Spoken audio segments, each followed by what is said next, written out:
استاد مرحمت. استاد مرحمت.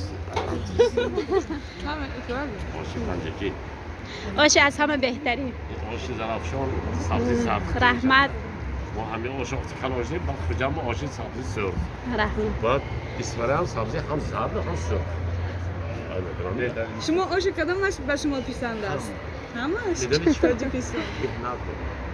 مخصوصا مادرها خواهرها دخترها میدونی چقدر محبت کردیم اگه ما اینا چه قدرش به نفهمیم کراش بله. تشکر. تشکر استاد. بازی میبرن. اول تو خوشحال میشی حالا آرام دهیم. پنجکی. آش شود اکنون من هم میگم حال شما با اوی سیزم. این هم بیام همجان تپم.